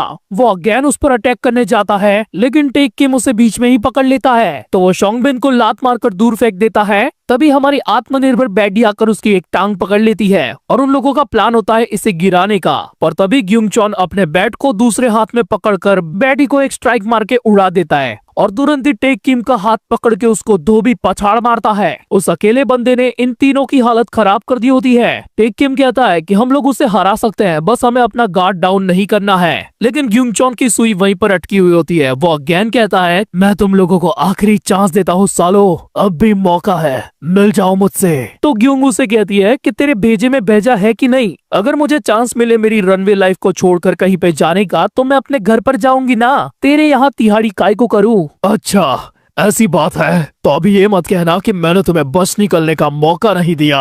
ऐसा बोलते हुए वो अपने मेटल बैट को पटक के आवाज करता है, और इस सिग्नल को सुनते ही उन तीनों को चारों तरफ से हैंगवांग के बंदे घेर लेते हैं, और अगले ही सीन में हम देखते हैं कि उन सब ने मिलके इन तीनों को धो दिया होता है। ग्यूंगचॉन टेक किम को कहता है कि मुझे तुम्हारी पिज्जा प्लेस के बारे में भी पता है कि कैसे उन लोगों ने हमसे झूठ बोला कि वो तुम्हारे बारे में कुछ नहीं जानते। लगता है तुम्हारे सेठ जी भूल चुके थे कि वो किससे पंगा ले रहे हैं, तो मैंने उनकी अकल ठिकाने लगाने के लिए अपने एक खास बंदे को वहां पर भेजा है। मतलब ग्यूंगचॉन का खास बंदा पिज्जा प्लेस को आग लगा के राख कर देगा।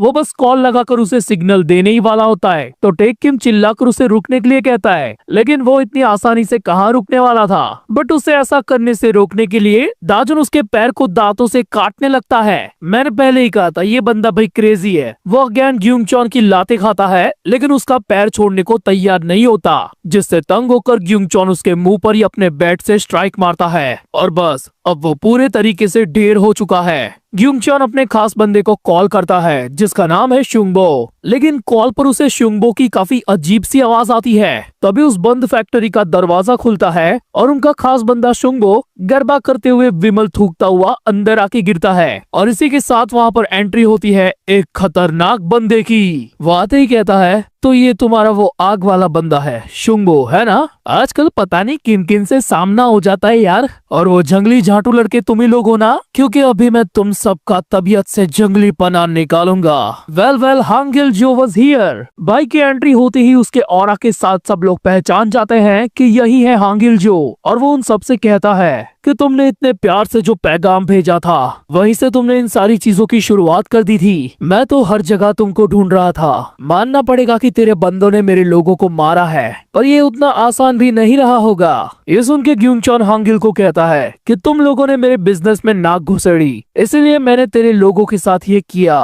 हांगिल भी लाइक के भाड़ में गया तेरा बिजनेस में, तूने मेरे परिवार के साथ पंगे लिए हैं। तो ऐसा बिल्कुल भी मत सोचना कि तुम सबके सब यहाँ से सही सलामत निकल जाओगे। ये सुन के एक बंदा सीधा दौड़ता हुआ हांगिल पर अटैक करने आता है, पर वो उसका हाथ पकड़कर वहीं पे तोड़ देता है और कहता है जल्दी करो सालो, वैसे भी तुम लोग बहुत सारे हो। उस एक बंदे का टूटा हुआ हाथ देखकर सबकी फट जाती है। वो लोग आपस में बातें कर रहे होते हैं और ग्युंगचोन उनको चिल्लाकर कहता है सालो एक दूसरे का थोबड़ा मत देखो, टूट पड़ो उस पे। जो भी उसे मारकर मेरे पास लाएगा मैं उसे 1 मिलियन वॉन दूंगा। पैसों की लालच में वो सारे भूखे भेड़िए एक साथ हांगिल पर टूट पड़ते हैं। वो पहले बंदे का अटैक डॉज करता है और दूसरे के मुंह पर पंच मारता है, फिर पहले की हुड्डी पकड़कर उसे तीसरे पर फेंक के मारता है। तभी हम देखते हैं कि एक बंदा उसके पीछे से उस पर अटैक करने आता है, तो वो जमीन पर पड़ा एक लकड़ी का फट्टा लेकर सीधा उसके मुंह पे बजा देता है। फिर एक और बंदे को ग्रैब करके उस टूटी हुई लकड़ी का पहना हिस्सा उसे खचाखच मार देता है। दाजुन अपनी अधमरी हालत में ये सारी चीजें देख रहा होता है और यही सोचता है कि उस दिन पहली बार जब मैंने हांगिलजो को देखा था तब वो कंस्ट्रक्शन साइट पर बस उन बच्चों से खेल रहा था। तभी ग्युंगचोन चिल्लाकर कहता है हांगिलजो वहीं पर रुक जा, अगर तू हिला तो मैं इस बंदे का हाथ हमेशा के लिए तोड़ दूंगा। पर हांगिल उसकी वार्निंग पर थूकते हुए उसके एक बंदे को खतरनाक घूसा मारता है। ग्युंगचोन वापस से अपनी बात को दोहराता है तो हांगिल भी उसे सामने से कहता है कि एक काम कर, तू तोड़ ही दे उसका हाथ। नीचे से टेक किम भी ग्युंगचोन को कहता है भाई वो धमकियों से डरने वाला बंदा नहीं है, वो सचमुच में येड़ा है। लिटरली हांगिल अपना हेडबट मारकर एक बंदे की नाक तोड़ देता है। ये देखकर ग्युंगचोन की इतनी फटती है कि वो तुरंत ही टेक किम का हाथ तोड़ देता है और साथ ही हांगिल से कहता है कि देख जरा ध्यान से इसे। हांगिलजो तुझे अब पछतावा होगा कि तेरे ऑरा फार्मिंग के चक्कर में तेरे दोस्त के साथ तूने क्या कर दिया।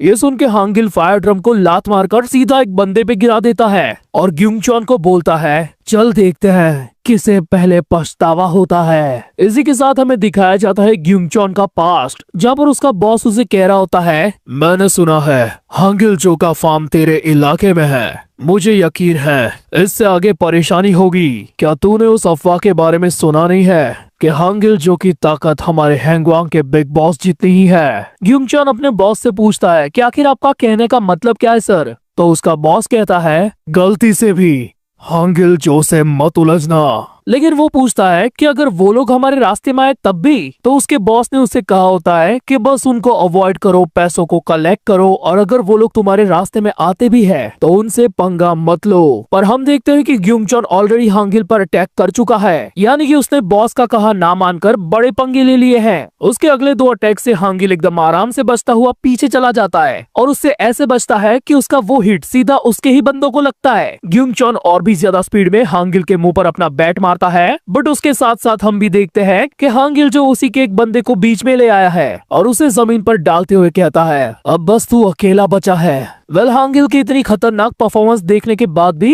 ग्युंगचोन को लगता है कि हांगिल उससे वीक है, तो उस पर अगेनिक अटैक करता है। पर इस मोमेंट से हांगिल ने भी उसकी धुलाई शुरू कर दी होती है। उस साले को ये पता ही नहीं चलता कि कब कब में उसके 4-5 मुक्के धड़ाधड़ लग गए। वो अगेन अपने बैट को स्विंग करने जाता है पर हांगिल लात मार के उसके बैट को ही मोड़ देता है। ये लात बैट के साथ साथ ग्युंगचोन को भी लगी थी, जिससे वो नीचे गिर जाता है। पर अब भी इसके पिछवाड़े का सुलेमानी कीड़ा शांत नहीं हुआ। वो तुरंत ही हांगिल को ग्रैब करके गिरा देता है और उस पर पंचेस की बारिश कर देता है। पर हांगिल उसके एक हाथ पर लॉक लगा के खटैक एक ही झटके में उसके हाथ को तोड़ देता है। भाई हांगिलजो एब्सोल्यूट सिनेमा। वो ग्युंगचोन को कहता है कि यहाँ पर आने से पहले मैंने तेरे जिस बंदे को पीटा था उसने मुझे सब कुछ बता दिया कि उस गैस इंसिडेंट के पीछे भी तू था और डेओप के साथ ये सब करके तूने हद पार कर दी, तो मैं भी तुम लोगों को खत्म करके उस हद के आर पार जाऊंगा। ग्युंगचोन कराता हुआ हांगिल को गालियां देने लगता है, तेरे को पता नहीं है हांगिलजो तूने किससे पंगा ले लिया है। हम लोग हैंगवांग है, हैंगवांग, हमसे कोई बच के नहीं जा सकता।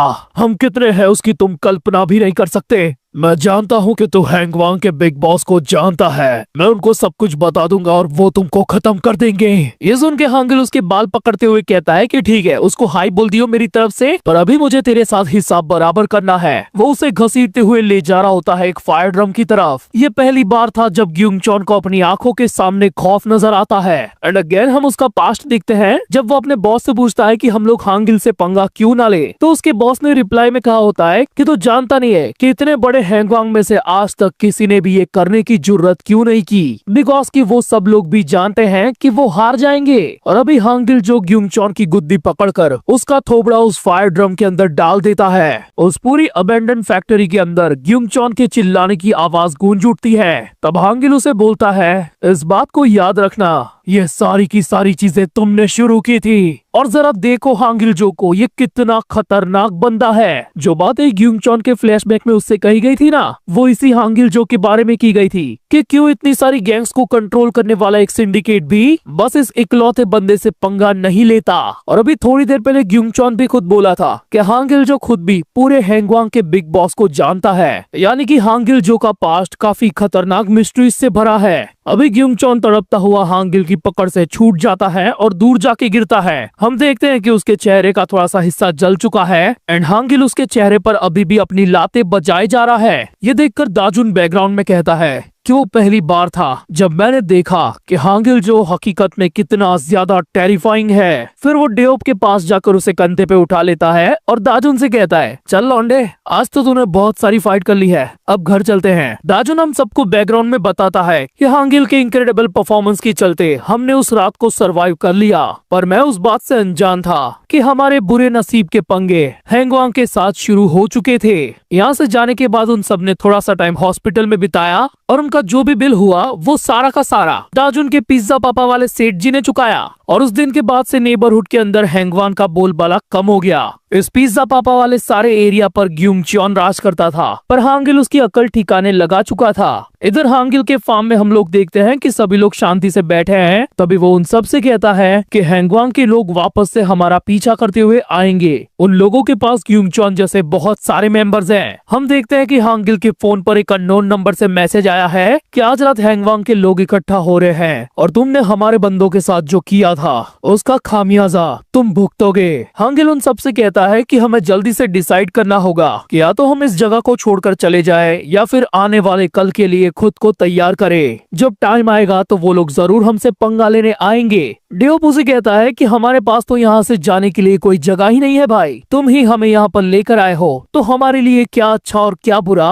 वो तुम ही बताओगे। This is the only place for us. अगले सीन में हम देखते हैं कि हांगिल छत पर खड़ा होता है और दाजुन उससे कुछ बात करने आता है। वो हांगिल से कहता है कि क्या कोई ऐसा रास्ता है कि मैं बहुत जल्दी स्ट्रांग बनूं। हांगिल कहता है कि देख भाई, तू सही जा रहा है और काफी तेजी से सारी चीजें सीख रहा है, तो इतना ज्यादा उतावला मत बन। दाजुन का कहने का मतलब होता है कि मैं पहले से बहुत ज्यादा बदल गया हूँ, पर फिर भी पिछली फाइट से मुझे ये रियलाइज हुआ कि मैं अभी भी काफी चीजों में लैग कर रहा हूँ। दाजुन का कहने का मतलब होता है कि जब अगली बार हमारा हैंगवांग के साथ पंगा होगा तब मैं भी तुमसे कंधे से कंधा मिला के लड़ेगा। हांगिल उसे समझाता है कि देख भाई, मैं तुझे जिस स्पीड से सिखा रहा हूँ ना, इससे ज्यादा और मैं कुछ नहीं कर सकता, पर तू अपन को अब थोड़ा सा इंसिस्ट कर रेला है तो मैं तुझे एक मेथड बता सकता हूँ, पर वो काफी ज्यादा टफ होगा। तैयार हो जा दाजुन, अब से तेरे स्पेशल लेसन की शुरुआत हो चुकी है। पर तभी यहाँ से सीन शिफ्ट होता है और हम देखते हैं पिज्जा प्लेस को, जहाँ पर सब कुछ एकदम शांति से चल रहा होता है, क्योंकि ऑब्वियसली हैंगवांग की एक्टिविटी अब कम हो चुकी है। पर ये पीस कब तक टिकेगी ये चीज उन लोगों को खुद को नहीं पता। दाजुन जब कचरा डंप करने आता है तब वो वहाँ पर नायुन को देखता है, जो काफी ज्यादा डरते हुए एक टेडी बियर को कचरे में ढूंस रही होती है। दाजुन के कहने पर वो उसके सामने कुछ रिवील तो नहीं करती, पर उसे कहती है कि उसका स्कूल खत्म होने के बाद वो उसके साथ हैंग आउट करने चलेगा। दाजुन समझ गया कि वो क्या कहना चाहती है। लौंडा अगले ही दिन सूट बूट पहन के तैयार होके चला भी जाता है। हमें दिखाया जाता है कि वो अपने नॉर्मल कपड़ों से ही घर से निकला था, पर डेओप ने उसे ऐसा तैयार करके भेजा है। उसकी नजर पड़ती है स्कूल यूनिफॉर्म वाले कुछ लौंडों पर एंड उसे याद आता है कि वो इन सारी चीजों से कितना पीछे छूट चुका है। तभी वो देखता है कि स्कूल के ग्राउंड में एक हैंडसम सा बंदा नायन को टेडी बियर दे रहा होता है। इस बंदे का नाम होता है डोंगा, लेकिन नायन वो टेडी बियर लेने के बाद काफी ज्यादा शॉक में होती है। ये देख के दाजुन को ऐसा लगता है कि शायद से नायन उस लड़के को पसंद करती है, पर तभी वो उस टेडी बियर को नीचे फेंक देती है और डोंगा से डरते हुए पूछती है कि आखिर तुम्हें कैसे पता चला कि मैंने वो पिछला वाला टेडी बियर फेंक दिया है। बिकॉज डोंगा एक नंबर का भड़वा इंसान है। हम देखते हैं कि जो टेडी बियर अभी नायन ने नीचे पटका था उसके आंखों से छोटा सा माइक्रो कैमरा बाहर आ गया है एंड देन डोंगा रिवील करता है अपना असली फेस। वो नायन से कहता है कि तू साली कमीनी काफी ज्यादा चालाक निकली। ये कहते हुए वो अपना हाथ नायन की तरफ आगे बढ़ाता है, पर तभी दाजुन बीच में आ जाता है। उसके चमचे दाजुन के कपड़ों का मजाक उड़ाते हैं हैं और वो उससे पूछता है कि साले लूजर तू है कौन। दाजुन गुस्से में उसे कहता है कि ओए साले